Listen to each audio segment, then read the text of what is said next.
Assalamualaikum warahmatullahi wabarakatuh. Sebelumnya izin memperkenalkan diri, nama saya Irdati Fauziah dengan NPM 22.133. Saya merupakan mahasiswa Fakultas Hukum Universitas Pasundan. Dan kali ini saya akan menjelaskan terkait metode alternatif penyelesaian sengketa. Metode alternatif penyelesaian sengketa ini memiliki beberapa materi. Yang pertama itu ada arbitrase atau arbitrasi. Arbitrasi ini adalah cara penyelesaian suatu sengketa perdata di luar peradilan umum yang didasarkan pada perjanjian arbitrasi yang dibuat secara tertulis oleh para pihak yang bersengketa berdasarkan pasal 1 ayat 1 Undang-Undang Nomor 30 Tahun 1999 tentang arbitrasi dan alternatif penyelesaian sengketa.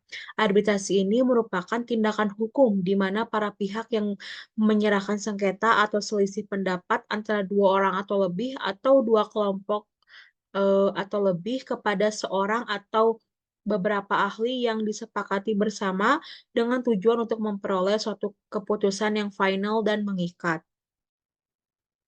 Lalu ada juga negosiasi. Dalam pasal 6 ayat 2, Undang-Undang Nomor 30 Tahun 1999 menyatakan bahwa penyelesaian sengketa atau beda pendapat sebagaimana dimaksud dalam ayat 1 diselesaikan dalam pertemuan langsung oleh para pihak yang bersengketa dalam waktu paling lama 14 hari dan hasilnya akan dituangkan dalam suatu kesepakatan yang tertulis. Nah, kata langsung di sini tuh diberikan makna bahwa mereka telah melakukan negosiasi. Nah, negosiasi itu dilakukan ketika pihak-pihak yang terlibat memiliki kesediaan untuk bernegosiasi, kesiapan untuk melakukan negosiasi, dan memiliki kewenangan untuk mengambil keputusan. Lalu ada juga mediasi. Nah, mediasi ini tuh merupakan upaya penyelesaian sengketa secara damai di mana keterlibatan pihak ketiga yang netral atau disebut sebagai mediator yang secara efektif membantu pihak-pihak yang bersengketa untuk mencapai kesepakatan yang diterima oleh semua pihak.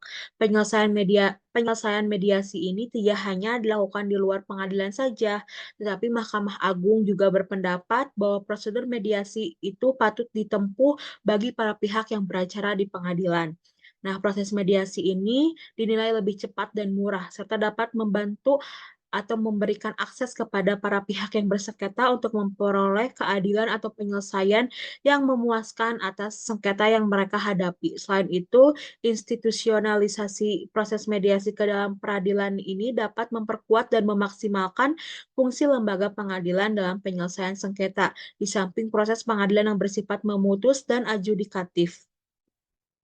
Lalu ada juga konsiliasi. Nah, konsiliasi ini menurut Hualaf Aldov, yaitu suatu metode penyelesaian sengketa dengan menyerahkan kepada konsiliator untuk menjelaskan dan menguraikan fakta serta membuat suatu usulan keputusan penyelesaian. Nah, usulan putusan penyelesaian ini tuh sifatnya itu tidak mengikat. Selain itu, konsiliator ini pada umumnya mereka yang telah diangkat dan disetujui oleh menteri yang berkaitan dengan bidang yang mereka jalani. Nah, konsiliator ini juga memiliki kewenangan untuk menyelesaikan sengketa yang masuk ke dalam wilayah kerja konsiliator tersebut.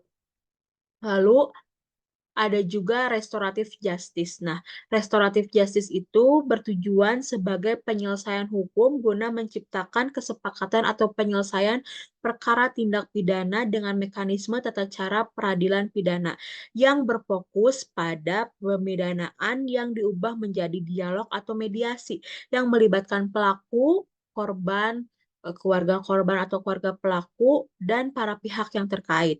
Sebagaimana dalam pasal 364, 373, pasal 379, pasal 384, pasal 407, dan pasal 482 KUHP, konsep restoratif justice ini tuh bisa diterapkan dalam kasus-kasus yang tindak pidananya itu ringan atau dengan tindak pidana penjara paling lama itu 3 bulan dan pidana denda dengan eh, pidana denda dengan sebesar 2,5 juta rupiah.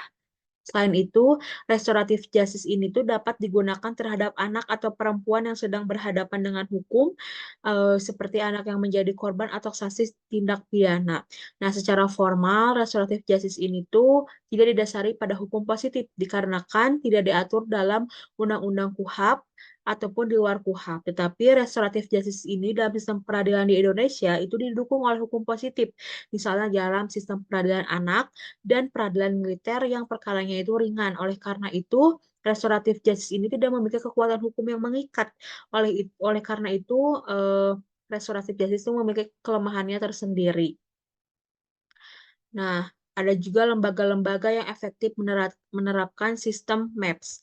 Yang pertama itu adanya Lembaga Bantuan Hukum atau LBH. Mengapa LBH ini tuh efektif dalam menerapkan sistem metode alternatif penyelesaian sengketa? Ini tuh dikarenakan LBH itu merupakan badan yang membantu menyelesaikan perkara baik di litigasi maupun non-litigasi. Jadi banyak perkara yang tidak masuk ke dalam pengadilan sebab sudah diselesaikan di lembaga bantuan hukum. Nah, LBH ini tuh mempunyai fungsi dan kuasa yang memprioritaskan masyarakat yang teraniaya dalam menyelesaikan permasalahan hukum. Di antaranya ada advice gratis, pendamping gratis, membantu masyarakat yang kurang mampu dalam menyelesaikan perkara yang dibuktikan dengan surat SKTM. Tetapi LBH itu tidak selamanya memberi fasilitas SKTM, hanya kasus-kasus tertentu saja seperti kasus pidana yang ancamannya itu 5 tahun ke atas, akan tetapi eh, selain melihat kasusnya juga si tersangka ini tuh memang tidak bersalah dan ada peluang untuk dibebaskan dari segala tuntutan jaksa. Nah, LBH itu akan menolong atau membantu biaya yang didapat dari gotong royong rekan-rekan. Nah, LBH di tahun ini sudah membantu melalui SKTM itu sebanyak 13 kasus dan keseluruhannya itu bisa diselesaikan dengan cara non litigasi. Sedangkan yang litigasinya itu ada 3 perkara yang sudah diselesaikan oleh LBH itu sendiri. Nah, LBH juga memiliki kekurangan dan kelebihan. Yang pertama itu adanya kelebihan. Nah, LBH itu memiliki kelebihan dalam akses keadilan yang merata, bantuan hukum yang gratis, keterlibatan dalam masyarakat, keterlibatan dalam proses hukum. Sedangkan yang kekurangannya itu ada keterbatasan sumber daya, keterbatasan jangkauan, keterbatasan kewenangan, dan keterbatasan pengawasan. Selain LBH, ada juga kantor hukum. Nah, metode penyelesaian sengketa dalam kantor hukum ini tuh menggunakan proses mediasi dan negosiasi. Sebelumnya kan LBH itu menerapkan penyelesaian sengketa dengan non litigasi itu melalui mediasi, negosiasi, konsiliasi, dan restoratif justice. Tapi di kantor hukum ini tuh hanya menggunakan proses mediasi dan negosiasi saja, dikarenakan efektivitasnya suatu penyelesaian sengketa di luar persidangan dikembalikan kepada bagaimana para pihak menanggapi penyelesaian tersebut. Lalu karena pada dasarnya mindset retributif yang masih sangat kuat sehingga menjadi dasar efektivitas suatu penyelesaian yang mana masyarakat masih berfokus pada pemberian konsekuensi kepada individu. Nah, selain itu dalam prakteknya, menyelesaikan sengketa menggunakan metode non-litigasi atau metode alternatif penyelesaian sengketa itu dianggap lebih efektif dan lebih efisien dibandingkan jalur litigasi. Karena selain relatif lebih cepat, menggunakan metode alternatif penyelesaian sengketa juga dapat memberikan keleluasaan bagi kedua belah pihak yang bersengketa untuk menentukan solusi yang dianggap menguntungkan bagi mereka. Berbeda dengan menggunakan jalur litigasi di mana biasanya akan ada pihak yang menang dan kalah. Selain itu dapat menggunakan metode alternatif penyelesaian sengketa juga dapat membantu mengurangi penumpukan perkara di pengadilan sehingga memungkinkan pengadilan untuk lebih fokus pada kasus-kasus yang benar-benar memerlukan intervensi yudisia. Nah, ada juga kesimpulan hasil kunjungan saya ke lembaga LBH atau Lembaga Bantuan Hukum atau disebut juga LBH Yabhika. Nah, di kesimpulannya itu bahwa Lembaga Bantuan Hukum itu atau LBH merupakan badan yang menyelesaikan perkara baik di litigasi maupun non litigasi serta banyak perkara yang tidak masuk pengadilan sebab sudah diselesaikan oleh Lembaga Bantuan Hukum. Nah, dalam proses penyelesaian sengketa dengan cara litigasi yang keadaannya konfrontasinya dibawa ke pengadilan, akhir penyelesaiannya akan ditentukan oleh hakim, akan menentukan pihak yang menang dan pihak yang kalah. Sedangkan penyelesaian sengketa non litigasi itu pelaksanaannya secara sederhana dan tidak memerlukan banyaknya biaya. Mungkin itu saja yang dapat saya sampaikan seputar metode alternatif penyelesaian sengketa. Assalamualaikum warahmatullahi wabarakatuh.